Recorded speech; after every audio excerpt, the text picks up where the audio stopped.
ही नहीं, देश के हिंदुओं की मांग उठ रही है कि जिस औरंगजेब ने संभाजी महाराज को तड़पा कर मारा, उस आक्रांता औरंगजेब के संभाजी नगर से निशानियों को नेस्तनाबूद कर दिया जाए। महाराष्ट्र की देवा भाव सरकार से मांग हो रही है कि मुगल आक्रांता के नामो निशान को मिटा दिया जाए। जिसने मेरे संभाजी को तड़पा कर मारा, हमारे संभाजी नगर में उस औरंगजेब की खबर क्यों अब तक बची हुई है?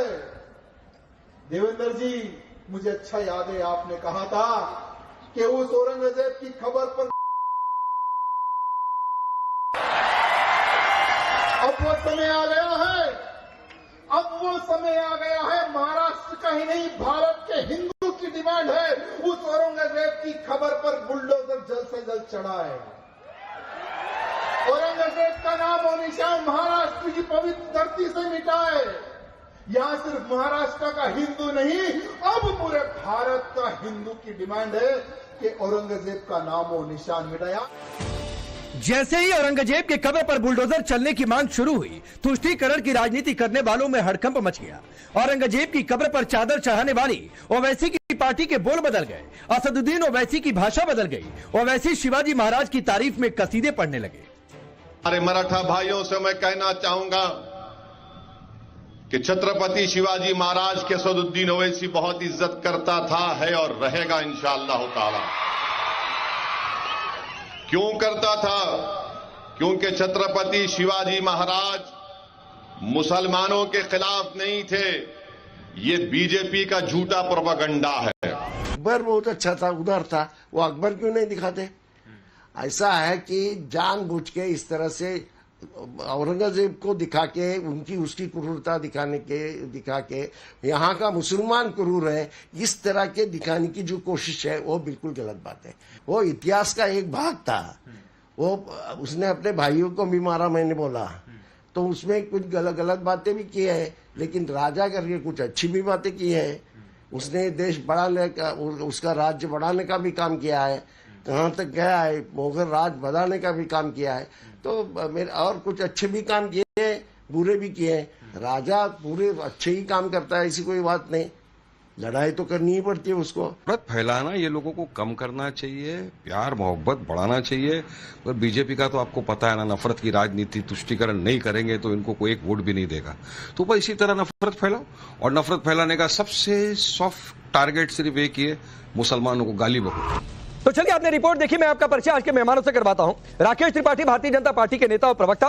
प्रोफेसर कपिल कुमार जी हमारे साथ जुड़ेंगे, जो कि हिस्टोरियन है। नुपुर मेहता है, अभिनेत्री है, वो जुड़ रही है। चंचल यादव, समाजवादी पार्टी के नेता और प्रवक्ता। चंद्रमोहन शर्मा जी, कांग्रेस पार्टी के नेता। हाजी मेहरदीन रंगरेज है, एमआईएम के नेता और प्रवक्ता। आप सभी का बहुत बहुत स्वागत है। हाजी मेहरदीन, आपसे शुरू करता हूं। भाई औरंगजेब की क्रूरता दिखाई, संभाजी के साथ किया, क्या किया औरंगजेब ने, यह दिखाया। फिर इसको दिखाने से मुसलमानों के खिलाफ नफरत कैसे फैलती है?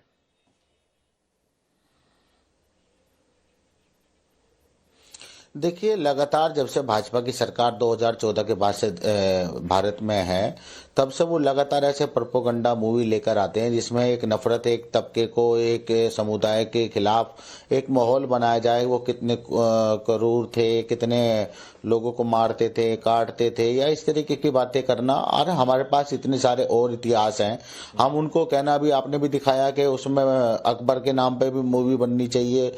आदर्श बनी है भाई, नहीं देखी क्या आपने? दिखाकर एक मेहरदीन, अकबर के नाम पर भी फिल्म बनी है, नहीं देखी आपने? बोलिए, सीडी खरीद कर भेज देता हूं आपको। इस तरीके की ऐसे, अगर आपने नहीं देखी है समय था तो बोलिए उसकी सीडी भेज देता हूं, लिंक भेज देता हूं। ऋतिक रोशन ने उसमें अभिनय किया था। अरे 1900, अच्छा सुनिए, हिटलर के, देखिए सुनिए, हिटलर के समय में भी ऐसी प्रोपेगेंडा मूवी बनाई गई थी जिसमें एक उनके जो तबके के खिलाफ इस तरीके का एक माहौल बनाया गया था। वही तानाशाही, वही उस तरीके का माहौल आज माहौल तैयार किया जा रहा है। नहीं तो औरंगजेब ने संभाजी के साथ बड़ी दोस्ती वाला व्यवहार किया था। की बातें करना, नफरत दिखा। औरंगजेब ने शिवाजी महाराज के साथ बहुत दोस्ती वाला व्यवहार किया था, क्रूरता नहीं की थी, शरीर पर भाले नहीं खुदवाए थे, आंगों को काटा नहीं था संभाजी के। अभी 42 सर, देखिए राकेश भाई, जब जंग होती थी तो आपस में इस तरीके की बातें होती थी। जंग राजा हो, चाहे मुस्लिम राजा हो, चाहे अदर्स कोई भी हो, तो ये बातें तो इतिहास सुनिए जंग की बातें ना मैं बता रहा हूं। संभाजी से जंग नहीं चल रही थी। आज हो रही हैं, सुनिए तो हम इस मेहरदीन, बात का एतराज करते हैं 1800 कि मंदिर तुड़वाए, ऐसी फिल्में को- 1800 ऐसी मंदिर फिल्मों को तुड़वाए इस सेंसर बोर्ड की औरंगजेब तरफ ने। से पास ही नहीं होने चाहिए। 1000 मंदिरों की जगह मस्जिद का निर्माण करवाया आपके इस औरंगजेब ने। 1669 में काशी विश्वनाथ मंदिर को तोड़ने का फरमान दिया आपके इस औरंगजेब ने। केशव देव मंदिर को गिरवाया, सोमनाथ मंदिर को 2 बार तोड़वाया। देखिए, ठीक है, कहिए तो और लेक्चर दिलवा देता हूं यहां से कपिल जी से। देखिए, अरे अच्छा सुनिए, औरंगजेब साहब के जो सेना नहीं, जो साहब सेना नहीं, थी, उसमें मेरे सबसे सामने ज्यादा साहब मत हिंदू बोलिए। सैनिक थे, उनके जो आपके लिए वजीर साहब थे, होगा वो हिंदू औरंगजेब। थे। तो ये- मेरे लिए इतिहास का सबसे क्रूर नहीं, चेहरा, आप- जिसने इस देश में नफरत की बीज बोई। देखिए हमारे लिए थे साहब हैं और रहेंगे। हाँ, हमारे रखिए। लिए आप तो संभाजी क्या? इतना उछलना कूदने संभाजी की क्या? संभाजी को क्या मानते हैं? लगता संभाजी को क्या मानते हैं? आप एक एंकर हैं, आप इतने उछल कूद क्यों? नहीं, मैं एंकर हूं भाई, और इस देश का नागरिक भी हूं, और इस देश में जिस पर जिसने अत्याचार किया उसको मैं बिल्कुल बर्दाश्त नहीं करूंगा। और कोई साहब बोले तो बिल्कुल मैं उछलूंगा भी। मेहरदीन, आपको बहुत कलेजे में ठंडक पड़ रही है क्या? अनुमति नहीं होनी चाहिए। हिम्मत है तो तुम्हारे में, औरंगजेब हिम्मत तो तुम्हारे अंदर है नहीं। नुपुर एक मिनट रुकिए, नुपुर 1 मिनट रुकिए, नुपुर 1 मिनट रुकिए, मैं आ रहा हूं। नुपुर 1 मिनट रुकिए। पता ही नहीं आपको कुछ भी इतिहास के क्या बारे नहीं में? पता है भाई? मैं कह रहा हूँ क्या नहीं पता है? पढ़िए इतिहास को। आपको बहुत कलेजे में ठंडक पड़ती है क्या? पता लगेगा। आपको कुछ नहीं पता है। नहीं, क्या कितनी किताबें आपको पढ़कर कुछ आ नहीं गए? पता है मेरे भाई। कितनी किताबें पढ़कर आ गए आपको पता है मेहरदीन? कि नफरत करनी है बस। प्लीज संभाजी और शिवाजी। प्लीज नेशनल पता नहीं नुपुर रुक जाइए, नुपुर रुक जाइए, मैं बारी बारी से सबके पास आऊंगा। प्लीज रुक जाइए, अपनी बारी का इंतजार करिए। इंसान है, और डिबेट में आते ही औरंगजेब का नाम आ जाए तो तुम्हारा पारा हाई हो जाता। अरे क्यों नहीं हाई होगा भाई? आपका काम है। संभाजी जो इस देश के नायक, शिवाजी जो इस देश के नायक, आप पार्टी बन जाते हैं। क्यों नहीं? पार्टी बनूंगा, बिल्कुल बनूंगा पार्टी। आपके लिए औरंगजेब नायक होगा, पता नहीं क्या बात- लेकिन भूल मत रखिए मेहरदीन कि इस देश में आम मुसलमानों के लिए औरंगजेब नायक होगा। नहीं होनी चाहिए, आप डिबेट कर लेते हैं इन सब चीजों पे। है, बाबर लायक है, हुमायूं लायक है। राकेश त्रिपाठी, अरे राकेश भैया त्रिपाठी, जी, रुक देखिए, जाइए, मैं क्या रुकिए। कह रहा हूं। नुपुर रुक जाइए। राकेश त्रिपाठी संभाजी पर नहीं बोलेंगे, शिवाजी पर नहीं बोलेंगे, लेकिन औरंगजेब साहब हैं और उसको जोड़ देंगे सभी मुसलमानों से। रंगरेज साहब को ये लगता है कि औरंगजेब जो है इनके पूर्वज थे। ये रंगरेज साहब पहले क्लैरिटी इस बात को रख लीजिए। मुगल आक्रांता विदेशी थे। भारत की धरती पर इस्लाम मानने वाले सभी लोग इस भारत के नागरिक रहे हैं, भारतीय उत्पत्ति के हैं। ये सब कन्वर्टेड हैं। इनका धर्मांतरण हुआ है, कोई तलवार की नोक पर हुआ, कहीं लोभ लालच से हुआ है। लेकिन अब मेहरुद्दीन रंगरेज अपने पूर्वजों को भूल गए हैं। अच्छी बात है, भूल गए हैं तो कोई बात नहीं, लेकिन समय समय पर धीरे धीरे आने वाली पीढ़ियां शायद इस गलती को परिष्कार करने का काम करेंगे, स्वीकार करने का काम करेंगे। मेहरुद्दीन रंगरेज ने कहा कि इतिहास आपने पढ़ा नहीं है। स्टैनफोर्ड फोर्ड की यूनिवर्सिटी है कैलिफोर्निया की, कैलिफोर्निया यूनिवर्सिटी से ऑन्ड्रे टुस्के लिखते हैं, जो बहुत जानी मानी यूनिवर्सिटी है। उसने लिखा है कि औरंगजेब जो है एक क्रूर शासक था। ये अब कैलिफोर्निया की यूनिवर्सिटी कह रही है, ये तो भारत के भीतर भारतीय जनता पार्टी की सरकार आने के बाद नहीं लिखवा दिया है हमने। कैम्ब्रिज यूनिवर्सिटी जो लिखती है कि ये कुलीन शासक नहीं था, इसने बहुत अत्याचार किया है, ये कैम्ब्रिज यूनिवर्सिटी कह रही है। येल यूनिवर्सिटी कहती है कि ये सबसे अंतिम शासक था, लेकिन बहुत निर्दयी शासक था। ये येल यूनिवर्सिटी से प्रेस से जो छपी हुई किताब है उसका मैं आपको पढ़ करके बता रहा हूं। अब संकट क्या है कि दुनिया भर के विश्वविद्यालयों में औरंगजेब को लेकर के क्या लिखा गया है, क्या उसमें कहा गया है, ये धरती को चपटी मानने वाले मदरसे से पढ़े हुए लोग शायद दुनिया भर के इतिहास को नहीं पढ़ते। भारत के भीतर इतिहास जो लिखा गया वो वामपंथी इतिहासकारों ने कैसे भारत के इतिहास को विकृत करने का काम किया, भारतीय नायकों को हमेशा हारा हुआ बताने का काम किया, उनकी जो वीर गाथा थी, शौर्य गाथा थी, उसको हमेशा छुपाने का काम किया। लेकिन आज जब देश में एक राष्ट्रवादी सरकार है तो कम से कम आज भारत के इतिहासकार, भारत के लेखक, भारत के साहित्यकार, भारत के फिल्म निर्माता, भारत के कवि, उनको इस बात की पूरी छूट है, पूरी आजादी है कि वो खुल करके उन सारे बातों पर जो इतिहास के पन्ने बंद कर दिए गए थे, जिनको छुपा दिया गया था, आज उसको खोल करके सामने रख रहे हैं। वरना ये तो हमेशा मानते रहे थे ना कि मीर बांकी ने आकर के बाबरी मस्जिद बनाने का काम किया था, लेकिन कैसे देश की सुप्रीम कोर्ट ने साक्ष्यों की बुनियाद पर वैज्ञानिक अनुसंधान के बाद इस बात को स्वीकार कर लिया कि नहीं राकेश त्रिपाठी मेहरदीन बोलते रहे, उससे कोई फर्क पड़ता नहीं है, क्योंकि स्क्रीन पर कितनी तैयारी होती है। अगर आप सिर्फ स्क्रीन को भी देख ले मेहरदीन तो आपको आधे इतिहास की जानकारी मिल जाएगी। कुछ कोट किया राकेश त्रिपाठी ने, कुछ किताबों के नाम चला रहा हूं। औरंगजेब धर्म योद्धा या जिहादी, पीएन ओक ने लिखा था history of Aurangzeb, Hindu temples, what happened to them, master of the game Aurangzeb, ये सारे किताबों की जानकारी है। तो जरा बताइए कपिल कुमार जी, कि इन किताबों में क्या लिखा और कैसे धार्मिक कट्टर था और क्या किया औरंगजेब ने संभाजी और शिवाजी के साथ, उन सारी बातों का जिक्र है। लेकिन दिक्कत यह कि मेहदीन को एक ही भाषा समझ में आती है। औरंगजेब चूंकि मुगल था तो उसको जोड़ दो सारे मुसलमानों से। देखिए, मुझे एक तो बात आज तक ये नहीं समझ में आती कि आज के मुसलमानों को कोई दोष नहीं दे रहा है, लेकिन ये औरंगजेब का ठीकड़ा पता नहीं अपने सिर पे क्यों बिठा के चलते हैं। क्या किसी ने कहा कि ये आज के मुसलमानों ने किया?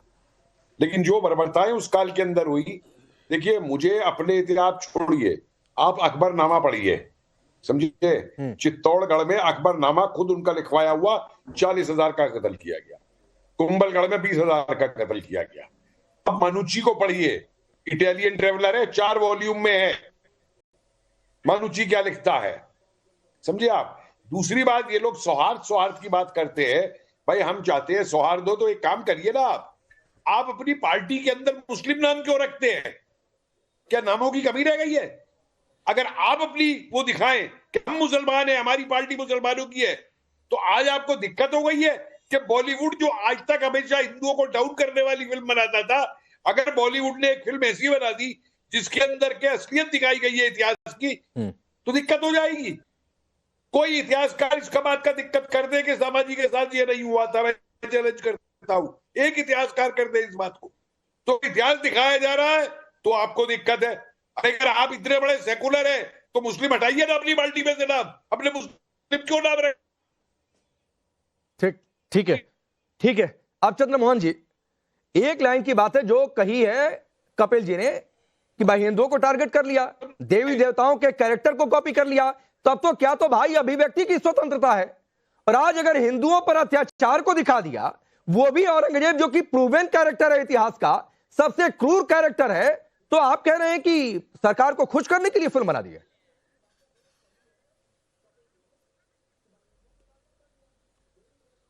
कौन कह रहा है सरकार को खुश करने के लिए? राकेश जी को फोन आया था किसी का क्या? अरे आपकी पार्टी के नेता हुसैन दलवाई है, राकेश निकाल दिया है क्या पार्टी से? करते हैं, उनका एक टॉपिक, उनका राकेश जी का एक टॉपिक है कि उनको देश के अंदर और कोई समस्या नहीं दिखती। अरे हुसैन दलवाई को पार्टी से निकाल दिया है क्या चंद्रमोहन जी आप लोगों ने? एक प्रतिष्ठित निकाल दिया है तो बता दीजिए। वो उसको कंट्रोवर्सी करे और कंट्रोवर्सी करके बाहर भेजे। राकेश जी को तनख्वाह इस बात की मिलती है क्या? नहीं, मुझे क्या तनख्वाह मिलती है और किस बात की इसकी चिंता कांग्रेस पार्टी को करने की जरूरत नहीं है चंद्रमोहन जी। इसका बिल्कुल लोड मत उठाइए। हुसैन दलवाई कांग्रेस पार्टी के नेता हैं या कांग्रेस पार्टी ने बाहर का रास्ता दिखा दिया है? यहाँ पर मोदी का शासन है, मोदी के शासन। नहीं, हुसैन दलवाई कांग्रेस के नेता हैं या कांग्रेस से बाहर निकाल दिया है? और क्रूर शासक पे कार्रवाई हो रही है तो राकेश जैसा एक तुच्छ व्यक्ति, राकेश जी आप जैसा एक आदमी अगर नहीं, सुनिए, तुच्छ आपकी सोच होगी, आपकी मानसिकता होगी जो औरंगजेब के फेवर में आकर खड़े हो जाते हैं। हुसैन दलवाई को निकाल दिया क्या चंद्रमोहन जी आप लोगों ने पार्टी से? आपका टारगेट नहीं हुसैन, अरे फिर मेरा टारगेट क्यों भाई? इतनी बौखलाहट क्यों है चंद्रमोहन जी? 10 साल इतने बौखलाहट क्यों गए? भारतीय जनता पार्टी औरंगजेब का नाम आते ही और औरंगजेब को बुरा कहने में बुरा लगता है क्या? औरंगजेब को बुरा कहने में बुरा लगता है क्या? हुसैन दलवाई को आप लोगों ने पार्टी से निकाल दिया है क्या? हर विपक्ष के नेता से बात करते हैं, विपक्ष का नेता आपको कुछ कहता है आप उछलने लग जाते हैं। अरे माता रखे करके सुनने का। मैं उछल रहा हूँ? अरे आपके चेहरे का पानी उड़ गया है भाई, बड़ी मुश्किल स्थिति हो गई है। जरा चंद्रमोहन जी को बड़ी स्क्रीन पर रखिए, थोड़ा बड़ा करिए चंद्रमोहन जी बात को सुना बड़ा करिए। हाँ, आपने बात करी है, के ऊपर बात करिए। एक मिनट सुन लीजिए ना, बात को सुन लीजिए। आपने बिल्कुल उछलना शुरू कर देते हो, बात तो सुनो पहले। बात बेसिकली क्या है, आज औरंगजेब पे जो आप बात कर रहे हो, ये प्रश्न आज आपने भारतीय जनता पार्टी की सरकार पे उठाया और ये प्रश्न महाराष्ट्र की सरकार पे उठाया। अरे पहले ये बताइए, जो सरकार हुसैन दलवाई है कि नहीं पार्टी में? चंद्रमोहन जी मैं आपकी पूरी बात सुन लूंगा। हुसैन दलवाई कांग्रेस में है या बाहर निकाल दिया? अरे हुसैन दलवाई कांग्रेस में है कि बाहर निकाल दिया? हुई थी तो आप जैसे चैनल क्या सोच रहे थे? अरे सुन ही नहीं रहे आप? आपके जैसे कांग्रेस, आपके जैसे जो एंकर हैं, अरे आपके जैसे नेता, मेरे जैसे, फिर मैं तुलना दूंगा पलट के तो आप सह नहीं पाएंगे चंद्रमोहन जी। एक बात बता, पहले इनको आवाज आ रही है क्या? पहले इनकी आवाज आ रही है आपको चंद्रमोहन जी? चंद्रमोहन जी आपको आवाज आ रही है? मेरे को आपकी खूब आवाज। हुसैन दलवाई आपकी पार्टी में है कि बाहर निकाल दिया? मेरी आवाज जा रही है या? अरे ये चंद्रमोहन भी अपना नाम बदल के चांद मोहम्मद कर लो। आवाज बंद कर दिया। ये चंद्रमोहन भी अपना नाम बदल के चांद मोहम्मद कर लीजिए। मेरी आवाज आ रही है आपको राकेश जी? बिल्कुल आ रही है। मैं पूछ रहा हूं हुसैन दलवाई पार्टी में है कि बाहर निकाल दिया? आ रही है तो फिर फिर मादा रखा करो। बात नहीं बिल्कुल मादा। अरे आप हुसैन दलवाई पर बोल नहीं रहे हैं, क्या मादा है? उसके ऊपर इतनी बौखलाहट क्यों है चंद्रमोहन जी? औरंगजेब पर बोलना पड़ेगा, औरंगजेब को बुरा कहना पड़ेगा, इससे दिक्कत हो रही है क्या? गेस्ट अपना राय देता है तो वो गलत कहां से हो जाएगा? हुसैन दलवाई आपने बुलाया था ना गेस्ट को? हाँ बिल्कुल बुलाया था। अरे हुसैन दलवाई पार्टी में है कि निकाल दिया? आप गलत राय कैसे कह सकते हो? अरे हुसैन दलवाई पार्टी में है कि निकाल दिया? अरे हुसैन को किसने बुलाया? आपने बुलाया? अरे मैंने कहा बुलाया भाई, बाइट उन्होंने दिया, सुनवा दिया भाई। दलवाई की छोड़िए, हुसैन दलवाई को नहीं करिए। अरे आप जैसा एंकर, अगर आप जैसा एंकर इसी कामों को लगा हुआ है तो वो तनख्वाह ले रहा है। और आपके जैसा नेता क्या कर रहा है चंद्रमोहन जी? आपके जैसा नेता क्या कर रहा है? औरंगजेब का महिमा मंडन कर रहा है। आपकी पार्टी ने अभी तक खारिज नहीं किया इस बयान को। ये आपकी सियासत की सच्चाई है, ये आपकी सियासत की सच्चाई है। चलिए मैं आपको एक विकल्प देता हूँ। चंद्रमोहन जी छोड़िए हुसैन दलवाई को। सिक्की फिक्की गुम हो गई। अरे आपकी सिट्टी पिट्टी गुम हुई है भाई, आपकी सिट्टी पिट्टी गुम हुई है। अच्छा चलिए, औरंगजेब बढ़िया या संभाजी बढ़िया? आपसे बुलाओ। औरंगजेब बढ़िया? आपकी जरूरत है हमारे को बुलाना, क्योंकि आपकी नौकरी तब बचेगी जब। अरे मेरी नौकरी की चिंता मत करिए, अपनी नौकरी की चिंता करिए, अपने वोटों की चिंता करिए, 0 से आगे कैसे बढ़ना है इसकी चिंता करिए। 99 में से 65 आपने दूसरों के दम पर जीता, ये आपकी पार्टी की सच्चाई है। आपकी पार्टी के नेता ने सच्चाई बयां की। हम तो नहीं, ये चांद मोहम्मद से पूछिए भी मत भाई। मेहरुद्दीन रंगरेज तो फिर वो नहीं मान ले, मेहरुद्दीन रंगरेज का तो फिर वो नहीं मान ले, लेकिन ये चंद्रमोहन नाम रख करके, ये चंद्रमोहन नाम रख करके जिहादियों के कसीदे पढ़ने वालों से क्या उम्मीद करें हम? अच्छा चलिए ठीक। चंद्रमोहन जी फिर मैं आपसे सवाल पूछता हूँ, चंद्रमोहन जी फिर आपसे सवाल पूछता हूँ, आपकी नजर में औरंगजेब क्रूर था या नहीं? बिल्कुल क्रूर शासक था, हिंदुओं पर अत्याचार किया, लेकिन क्रूर शासक के संभाजी नगर को राकेश अगर अब लेके आया है तो राकेश जी अब लेके आए हो तो उसका कारण तो बता दो। टीआरपी लेनी थी तो सस्ते में क्यों ले ली? अरे भाई गजब है, आप आज से पहले ले लेते। अरे मेरी टीआरपी की कहां चिंता कर रहे हैं भाई? अपनी टीआरपी की चिंता कर लीजिए। देश में लोगों के मन में आपकी टीआरपी कितनी है कांग्रेस पार्टी की, उसकी चिंता कर लीजिए। सारी पार्टियां आपके खिलाफ आपके गठबंधन में जाकर खड़ी हो गई हैं। आपके गठबंधन में आपकी टीआरपी नहीं बची है। एक लाइन में डिबेट खत्म हो जाती है। मुझे बताओ, नहीं डिबेट खत्म हो जाती है अगर चंद्रमोहन शर्मा में इतनी हिम्मत होती, मद्दा होता कि ये कह देते हुसैन दलवाई ने जो कहा ये राष्ट्रद्रोह है, हुसैन दलवाई को कांग्रेस पार्टी से बाहर निकलना चाहिए, और हुसैन दलवाई के खिलाफ ये आज झंडा बुलंद कर देते। इस डिबेट में कहते चंद्रमोहन शर्मा कि कांग्रेस पार्टी का अधिकृत स्टैंड नहीं हो सकता है। ये कहते कि कांग्रेस पार्टी मजहब तुष्टीकरण नहीं करेगी, हुसैन दलवाई के बयान के खिलाफ हिम्मत है तो कह के दिखाइए ना चंद्रमोहन शर्मा। और आप कितने मुसलमान के अगेंस्ट हो, और जो गलबैया मिलते हो, जो आप जाके गल्फ कंट्री वालों को ना हम रोहिंग्याओं को दामाद नहीं बनाएंगे, हम बांग्लादेशी घुसपैठियों को दामाद नहीं बनाएंगे। ये बांग्लादेशी घुसपैठियों को रोहिंग्याओं को दामाद बनाने का काम कांग्रेस पार्टी जैसे दलों का है। मजहबी तुष्टीकरण के लिए देश की एकता अखंडता के साथ समझौता आप जैसे लोग करते हैं। आपसे प्यार करा है। अब चलिए चंचल यादव चंद्रमोहन जी हिम्मत नहीं जुटा पाए, हुसैन दलवाई के बयान की आलोचना नहीं कर पाए, निंदा नहीं कर पाए। आप संभाजी महाराज के बारे में एक शब्द अच्छा बोल नहीं सकते हैं, हिम्मत नहीं हो पाती औरंगजेब के खिलाफ बोलने की आपकी। नहीं हूं। ठीक नहीं मत बोलिए। अरे चंद्रमोहन जी मत बोलिए भाई, मैं नहीं मजबूर करूंगा। संभाजी पर एक शब्द मत बोलिएगा, शिवाजी पर एक शब्द मत बोलिएगा, वोट बैंक खराब हो जाएगा। औरंगजेब को क्रूर बिल्कुल मत कहिएगा, और एक शब्द ये तो बिल्कुल मत कहिएगा कि उसने हिंदू और मंदिरों पर अत्याचार किया। देखिएगा कहीं आपका वोट बैंक नाराज ना हो जाए, आपकी टीआरपी 0 से कहीं माइनस में ना चली जाए, तो उससे डरिए कि माइनस में ना आपकी टीआरपी चली जाए। चलिए फिल्म में सच्चाई, कपिल जी दे दीजिए थोड़ा सा समय, नूपुर अभी तक बोली नहीं है, फिर आ रहा हूं। एक फिल्म में सच्चाई दिखाई, और सच्चाई औरंगजेब के क्रूरता की, लेकिन इतनी बेचैनी है। राकेश जी, सबसे पहले तो सारी जो फिल्में बनती हैं बॉलीवुड में या इंडिया में या पूरे वर्ल्ड में, उनके पीछे एक मैसेज होता है, एक मुद्दा होता है, और मैसेज को लोगों को समझना चाहिए। मुझे लगता है ये आज का डिबेट आपकी नौकरी पे ऊपर है, क्योंकि सारे पैनलिस्ट आपकी नौकरी की ज्यादा चिंता कर रहे हैं और औरंगजेब की कब्र की इनको कोई चिंता नहीं है। मुझसे पूछा जाए तो औरंगजेब की कब्र पे बुलडोजर चलना चाहिए, सभी कब्रों पे बुलडोजर चलना चाहिए, और सनातन का झंडा लहराना चाहिए सभी कब्रों के ऊपर। नहीं सभी कब्रों पर क्यों चलेगा? पे उनकी कब्रें नहीं चलेगा भाई, नहीं चल नूपुर, ये बात ठीक थोड़ी है ना, ठीक है ये बात ठीक नहीं है। इनका पर्दाफाश होना चाहिए, जो कि छावा फिल्म से इनकी असलियत दिखाई गई है, और ऐसी ही फिल्में चलनी चाहिए। ये जो सब यहाँ पे औरंगजेब की औलादे बन के बैठे हैं और उनका पक्ष ले रहे हैं, नहीं, आपको क्या देके गए हैं ये गैर मुल्की? ये भाषा इनकी नहीं, ऐसी बात नहीं, इस भाषा के साथ मैं नहीं हूं चंचल। नूपुर की इस भाषा के साथ ना मैं हूं, ना मेरा चैनल है, ना मैं हूं, ना हमारा चैनल है। मैं बिल्कुल उनकी बात से इत्तेफाक नहीं रखता हूं। जो गलत बात है उस गलत बात का विरोध होगा। लेकिन कपिल जी इशारा कर रहे हैं, 30 सेकंड आप बोलिए, फिर राकेश त्रिपाठी आ रहा हूं। राकेश भाई 2014 देखिए राकेश जी, ये लोग जो डिबेट को उलझा रहे हैं गोडसे में और उस पर ले जाके, आपने गोडसे को आतंकी मान लिया। जरा मुझे ये बताइए कि गोडसे के बाद में जो गोडसे ने कत्ल किया था, उसके बाद में जो हजार मनों का कत्ल महाराष्ट्र में किया था कांग्रेसियों ने, तो कांग्रेसी क्या थे? जो सन 84 के अंदर सिखों के कत्ल हुए दिल्ली के अंदर, वो कत्ल करने वाले कौन थे?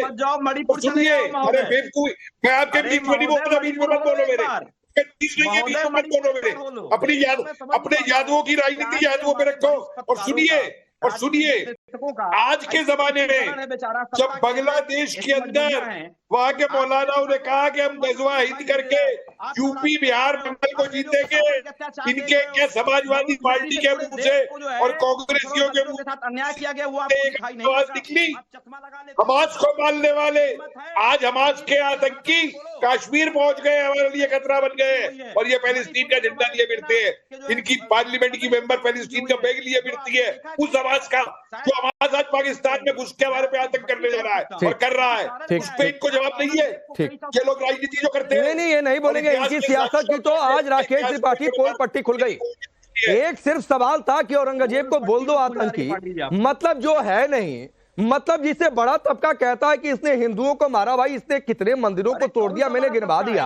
औरंगजेब के खिलाफ एक शब्द ना सपा बोल पा रही है, ना कांग्रेस बोल पा रही है, एमआईएम को तो छोड़ ही दीजिए। बड़ा तबका उस बात को भी राकेश भाई याद करता है जब मनुस्मृति के द्वारा लोगों को। देखिए राकेश जी, इसीलिए मैंने कहा ना कि हाजी मेहरुद्दीन रंगरेज का अपराध तो फिर भी क्षमा योग्य है, क्योंकि इनके पूर्वजों ने गलती की, वो डर करके या किसी कारण से धर्मांतरण के लिए मजबूर हो गए। लेकिन चंचल यादव और चंद्रमोहन शर्मा के तो पूर्वजों ने, इनके माता पिता, इनके बाप दादाओं ने तो बड़ी हिम्मत के साथ धर्मांतरण को स्वीकार नहीं किया था, बड़ी हिम्मत के साथ खड़े रहे थे, तभी आज चंद्रमोहन शर्मा है और चंचल यादव है। लेकिन ये अपने बाप दादाओं के उस त्याग को भूल गए। इन्होंने आज औरंगजेब को, बाबर को, तैमूर लंग को, चंगेज खान को आज अपना बाप दादा स्वीकार कर लिया है। यही उत्तर प्रदेश के बहराइच में सालार मसूद को गाजी मानकर के उनकी कब्र पर ये मेले लगाते हैं, गाजी मियां की मजार पर ये आज चादर पोशी करने का काम करते हैं, जिनको महाराजा सुहेलदेव ने हराने का काम किया था। अभी तो ये शुरुआत है, इत्मीनान रखिए। अभी इस देश में ऐसे संभाजी, शिवाजी से लेकर के महाराजा सुहेलदेव तक बहुत सारे कैरेक्टर्स पर, बहुत सारे महानायकों पर अभी फिल्में भी बनेंगी, उन पर किताबें भी लिखेंगे, उन पर थिएटर भी होगा, जन जन के बीच में उनके गीत भी गाए जाएंगे, क्योंकि ये मुगलों के आप गाथा गाने वाले इतिहासकार अब दफन किए जाएंगे, अब उनके कब्रों पर फातिहे पढ़े जाएंगे। ये देश के इतिहासकारों ने जितना नुकसान देश का किया था ना, ये नुकसान नहीं चलेगा। और चंचल यादव, ये कुंभ के संदर्भ में जो टिप्पणियां कर रहे थे ना, बौखलाओ मत, इसको मैंने प्रचंड हिंदू चेतना को जागृत करने का काम किया है। मैं जानता हूं कि कलेजे में आग लग गई होगी, छाती पर सांप लौट रहे होंगे, लेकिन चाहे जितना चीखो चिल्लाओ, आज अपने बाप दादाओं के त्याग को भुला दो और इन बाबा अकबर को, औरंगजेब को, आप हुमायूं और शाहजहां को अपने बाप दादा घोषित कर लो। लेकिन जो आज जो आप कर रहे हो ना, ये इसकी कीमत आपकी पीढ़ियां भी ठीक है। चंचल यादव, चंद्रमोहन जी, ठीक है सर, ठीक है राकेश जी, चंचल यादव रुक जाइए, रुकिए। चंद्रमोहन जी, सवाल एक बहुत सीधा सा है, इतनी बेचैन और बौखलाने की जरूरत नहीं थी। एक फिल्म आती है, फिल्म में एक हिस्टोरिकल फैक्ट दिखाया गया। हिस्टोरिकल फैक्ट है कि संभाजी को मारा था औरंगजेब ने, हिस्टोरिकल फैक्ट है कि उसने 1800 से ज्यादा मंदिर तोड़े, हिंदुओं पर अत्याचार किया, यह हिस्टोरिकल फैक्ट है। आपकी पार्टी के एक नेता उठकर आते हैं, हुसैन दलबई, वो ये कहते हैं सरकार को खुश करने के लिए फिल्म बनी। मान लीजिए एक बार सरकार को खुश करने के लिए भी फिल्म बन गई, तो भाई दिखाया तो फैक्ट ही, फिर उसमें ये एंगल कि मुस्लिमों को बुरा दिखाने के लिए तो औरंगजेब को सभी मुस्लिमों से जोड़ देना, ये पॉलिटिक्स है। औरंगजेब की तुलना में आप इस देश के आम मुसलमानों को ले जाकर खड़ा कर देते हैं। अरे भाई कौन कर रहा है? ये तो आप कर रहे हो भाई। अरे भाई रुक जाइए, चंचल यादव, इतना मत बेचैन होइए, रुक जाइए, हिलिए डुलिए कम। चंद्रमोहन जी से पूछा है, आप उनके प्रवक्ता नहीं है, तो जरा शांति से बैठा रहा करिए, जिससे सवाल पूछा जाए वो जवाब दे। कुछ नहीं तो कांग्रेस से सीख लीजिए कि अपनी बारी का इंतजार कैसे करते हैं। बोलिए चंद्रमोहन जी। देखिए, आप ही की बात का जवाब मिलता है कि एक नेशनल पार्टी के प्रवक्ता त्रिपाठी जी अभी बाप दादों की बात कर रहे थे। अगर वो नेशनल पार्टी के प्रवक्ता और पॉलिटिकल डिबेट में बैठे हैं, जिस लैंग्वेज में, जिस लहजे से वो बात कर रहे हैं, अगर वो अलग का होता तो मैं उनको जवाब बहुत अच्छा देता, लेकिन अभी जिस चैनल में बैठा वो जो ये सभ्यता और ये मापदंड ये आप ही के चैनल में और आप ही की डिबेट में और आप ही के द्वारा पैदा करा गया होता है। ये आपका परोसा हुआ एक सरोकार है जो देश को मिल रहा है, क्योंकि बाप और दादा पे प्रेषण करने वाले की हाथ और उसकी नजर कहां और कैसे तोड़ी जाती है चंद्रमोहन शर्मा जानता है। लेकिन ये पॉलिटिकल डिबेट थी, इसलिए मैंने बीच में जवाब नहीं दिया और आगे से तमीज से बात करना, लहजे में रखना, वक्त समय तय बता देना, इस बात का जवाब मांगा होगा। हिम्मत नहीं होती बाबर और औरंगजेब के बारे में बोलने के लिए, लेकिन कभी भी बाबर और औरंगजेब को अपना पूर्वज मानोगे, अपने बाप दादा को घोषित करोगे और उनकी आलोचना भी नहीं सुनोगे। देने के लिए आपको नुकसान हो जाए, ये मैं सुनिए चंद्रमोहन जी, मैं इसको क्लियर कर देता हूं। सुनिए, डिबेट किसी के, मैं इसको क्लियर कर देता हूं, समय बहुत ज्यादा नहीं है। चंद्रमोहन जी सुनिए भाई, सुनिए, आपको चैनल का स्टैंड चाहिए ना। किसी के बाप दादा पर जाने के लिए ये डिबेट नहीं होती है, और कोई व्यक्तिगत तौर पर इस तरीके की टिप्पणी करेगा तो चैनल उनके साथ जाकर खड़ा नहीं हो जाएगा। लेकिन राकेश त्रिपाठी ने जो कहा वो पूर्वजों के संदर्भ में कहा। अगर वो व्यक्तिगत तौर पर आपकी टिप्पणी करते उसके साथ कोई खड़ा नहीं हो सकता है। लेकिन पूर्वजों, ये सच है कि इस देश में कन्वर्जन हुआ, मुगल आए उस समय कन्वर्जन हुआ, ये सच है ना। लेकिन आप लोग औरंगजेब पर बोल नहीं पाए, ये भी सच है। आप सबका बहुत बहुत शुक्रिया।